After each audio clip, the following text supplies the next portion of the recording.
Iraqi wheat farmer al-Fatlawi has long depended on the nearby Euphrates River to water his fields near the city of Najaf. But this year was the driest in modern history. Iraq's rivers are at record lows, reducing planting, which could slash the wheat harvest by up to half. That threatens the country's push to guarantee food security by making sure it produces enough wheat to cover its needs. Fatlawi has to wait for his allotted water supply through an irrigation canal. He has cut his wheat acreage to a fifth of its normal level this season and laid off 8 of his 10 workers.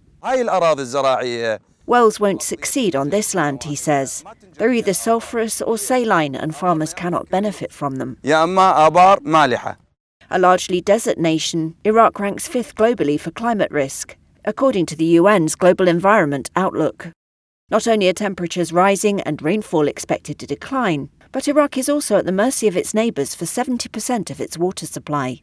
Turkey and Iran have been using upstream dams to take a greater share of the precious resource. The UN's Food and Agriculture Organization says that's the biggest factor behind the current crisis, which has forced Baghdad to introduce water rationing.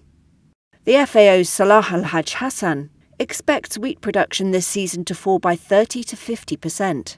Iraq is facing one of the most severe droughts that has been observed over decades, and it is definitely a multi-year crisis that began around 2020, where it is reflected on the water reserves that used to be recording 60 billion cubic meter in 2020. Now we're talking about less than 10 billion cubic meter, even less, of course. To reduce its dependence on imports, Iraq's government has in recent years paid for high-yield seeds. It has promoted modern irrigation and desert farming, and subsidised grain purchases to offer farmers more than double global wheat prices.